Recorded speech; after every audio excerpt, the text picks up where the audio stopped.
Wine and fling it up, wine and fling it up, fling it up, wine and fling it up, wine and fling it up, every beat I did. What's up everyone, it's your girl TheKyannaSimonee, and I am back on Screen News. I'm back with another video. As you can tell by today's title, I am telling you guys my coming out story. I'm retelling my coming out story. Actually, if you guys do not know, I did a coming out story video like 3 years ago, and that was like in the thick of everything, in the middle of everything that was going on. My life was changing, turning upside down, all of that.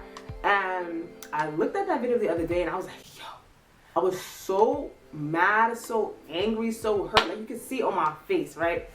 And because of that, I was like, nah, I gotta do this over. Like I gotta retell this story like from a different perspective. So I'm retelling my coming out story 3 years later. Hopefully somebody watching this video will understand that, like, listen, things may seem bad then, but they're not always bad. They're always not going to be that way. Things do get better. Things do get easier as time progresses and goes on. And things needed to happen in your life the way they did so that you could be at the point that where you are now. Subscribe to my channel. Turn on those post notifications. Give this video a thumbs up. And I'm just going to hop right into it. Also, if I sound crazy, it's because I got sick. And I'm getting over this cold. Okay, so how this starts and how my coming out story came to be about, if you guys do not know, I had a boyfriend for like 5.5 years, and during that relationship I really knew that I liked women, but I didn't know like what it was like to be with a woman, or what it was like to actually like a woman, or whatever the case may be. Like I just knew I loved being around women. I wanted to like kind of be that person I was crushing on. I was wanted to be in their space, their area, but I didn't understand that was me liking women until way after that. And I knew I had no interest in men. I really didn't find men attractive like that. And I was like, okay, well, it's time to start like really being interested in ladies and really trying to take it seriously. Because of that, I ended up meeting this girl who's not my ex-girlfriend, but I ended up meeting this girl and I really liked her. I thought she was really attractive, really cute. She was funny, smart, like totally opposite of anybody I ever met. And that's what I like in people. I like people who are totally opposite of me because they can teach me something totally different. February of 2016, it was Valentine's Day, and we decided to like get a hotel, and we decided to like really spend the day together as a couple. And because of that, she had just recently told me she ended up telling her mom and her parents about me, and I felt so inspired to like tell my mom about her, because I was like, oh shoot, like things are really getting serious with her, and like nobody knows that I like women, let alone in a whole relationship one right now. So I was working up the courage to tell her, and you know, during different stages while I was with my ex, I kind of was asking my mom like questions like, oh, how would you feel if like my cousin was gay, or how would you feel if like blah blah blah was gay? And she was like, oh, she'd be cool, she'd be cool. So in my head I'm like, I just want to be cool with me, like not a problem. So one night I was on like the floor of my mom's apartment now, and my mom was like chilling in the bathroom, and I was like, hey, like I have something to tell you. And I got nervous, I got scared. I was like, well, what do you have to tell me? And I couldn't say it. I was like really rocking back and forth, like, oh nah, I really can't say it, like I abort mission kind of thing, right? But I was like, nah, I really gotta say it. But I could not bring myself to say it.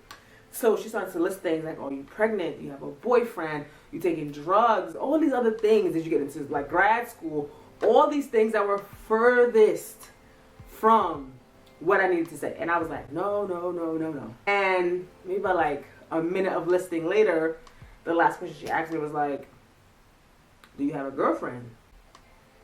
And I sat there and kind of just like nodded my head. And she like looked at me like confused, right? Because here's the thing. I never said to anybody, oh, I like women. I never said that. Because it was just so natural to me.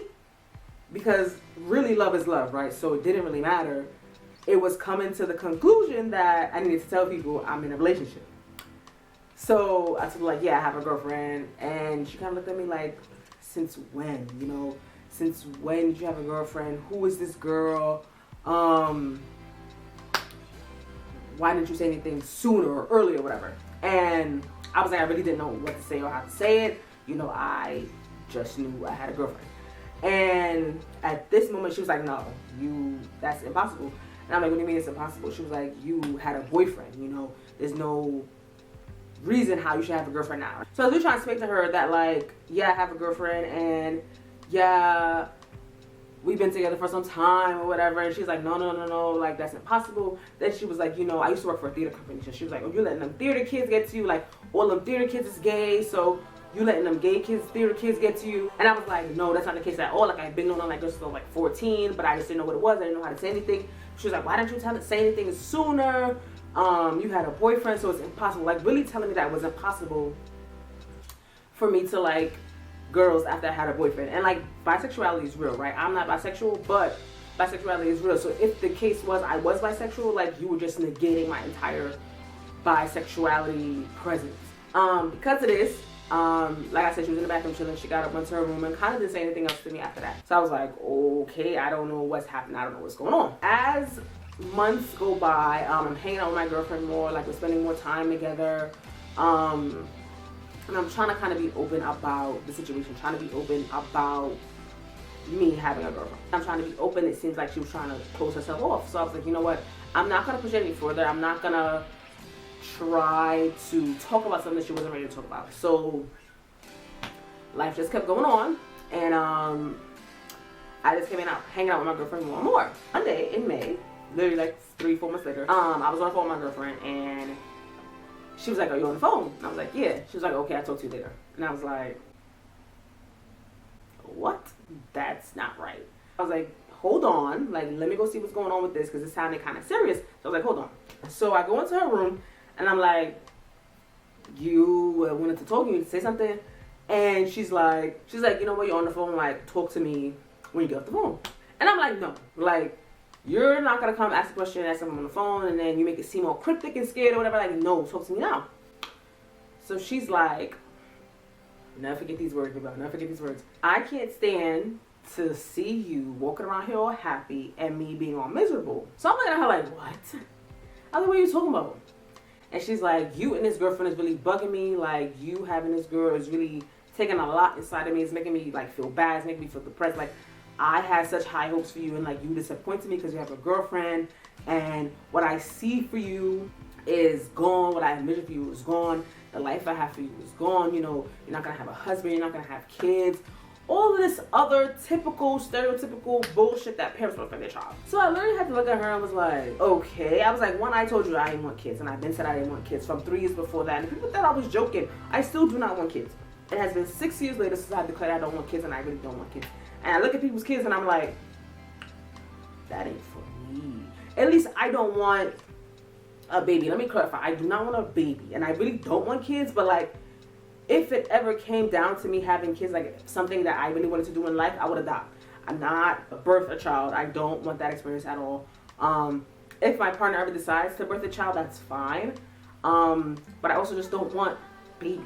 You know, I don't want to be sleeping at 2 a.m. and then my child cries and waking me up. Like, I don't want that experience for my life, at least right now. So I've been said I didn't want kids, and she was talking about, oh, well, I had all this planned for you, blah, blah, blah, blah, blah. And it's like, you had all this planned for me, but I am my own separate human. I have things planned for myself. And I think that's where the discord was, where she didn't understand I had things planned for myself, and she had things planned for me, and it didn't align with each other. Then I had to be like, look, listen, I haven't dated anybody in 5 years. Why did you think I was getting a husband? I never said a man was cute. Nothing. So, where's this coming from?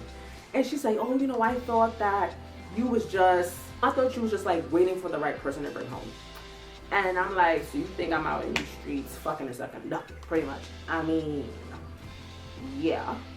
And I'm like, no, like, where did that even come from? Like, what part of the game was that in my life? Like, I'm not that kind of person. So, and I was shocked that my mother thought that I was that kind of person, just out here fucking and sucking and ducking. And I really wasn't. We talk, and she says how she's like so disappointed and so mad and so sad about blah. And then she's like, you gotta get out of my house. I'm like, what? She's like, yeah, you gotta get out of here. Like, you got a month to get out of my house.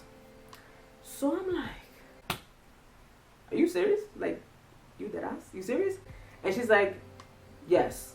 Like, you have a month to find where you're going, like, pack your things and get out. So I'm like, okay. You did ask? And she's like, yes. I'm like, okay. So I leave. Because at this point, like, there's nothing really else to discuss. Like, you are cutting me off, you're disowning me. Like, now I have nothing else to say to you, regardless of who you are in my life. So mind you, my girlfriend was still on the phone. So I get to go on the phone, and I'm like, my mother just kicked me out of the house, and I don't know what to do. But mind you, I'm like crying now at this one, like crying. Like, I close the door, and I'm crying. And she's like, what are you talking about? So I tell her what happened. The conversation we have, and I'm like, I do not know what to do. What happened was, I like cried it out that night as we spoke, and she was like, let me figure something out, because you're not going to be living on the street, right? So mind you, I only had been dating her for like 5 months at this point, and like, I knew her, you know, but like, shit just got real at that point, because now it was like, we're either going to make this work or we're not gonna make it work, right? From that point on, it was literally like go time. I literally cried like that one night, and that was it, because from that point on, it was like no need to cry after that. Like, get your shit together and get the fuck out of this house. That's what I did. I started to buy boxes. I started to pack things that I needed, wanted. I remember my mother being like, you're not taking this bed, you're not taking this TV, like, you're not taking shit that I bought you, like, go with the clothes, and that's it. So I'm like, fine, whatever, okay, like, who knows where I'm gonna end up, but like, whatever. So I end up telling my friends, and they're like, oh, come stay with me, but come stay with me for a month, because you can't live with me forever, like, you gotta get out of here. And I'm like, that is not conducive to me, like, I need to find something a little more time frame. And long story short, June 30th rolls around, which was like my month to the day or whatever that was time for me to go. So June 30th comes around, and it's like, okay, so what are we gonna do? And we figured out that it was just best for me to move in with my girlfriend. After like 5 months of dating, my girlfriend was like, yo, just come live with me, like, it's fine, it's okay, we'll figure it out. And I'm like, are you sure? She's like, yeah. I'm like, what? She's like, yeah. So that's what happened. Like, I literally packed all my shit into her car, and I moved into her place. And literally, like, that was the craziest thing in my life. Like, I look back on that time, and I'm just like, there's no way I could have, like, been anywhere else. Because that time was like a sacred space, a sacred time. It was really one of those things where if I was living with anybody else, I wouldn't have been as comfortable. And I'm not saying I was 100% comfortable, only because like I was in a very new environment. But I think with anybody else, I would have felt like so much pressure, and I didn't feel pressure with her at all. So of course, to this day, I still do not like talk to my mom. I don't really talk to any of my family, except my grandma. I talk to my cousins every now and then, but like, you know, no. So looking back on that, like how I end up coming out, even though like I just said I had a girlfriend, it brings me to this point in my life. It brings me to this point to say, yo, like, things happen for a reason. Because if I never came out, if I never explored women, like, I wouldn't be living in DC. And I know that sounds really weird, right? But if I had stayed in the closet, I don't think I would have been here. Like, if I had stayed in the closet, like, I don't think I would have nearly half the life I have now. And it's easy to say because I don't know what that would be like because I'm here. But to remember that feeling of being attracted to women and not being able to do anything about it, if I had kept that up for so long, I'd have been so miserable. So yes, my coming out story was shit. Like, I had a shitty coming out story. I really had to excommunicate from everybody, literally everybody that I've even spoke to or helped me through that time. I do not even speak to now, aside from like 2 people. So it was just weird to me that as I keep growing, people just keep dropping from my life.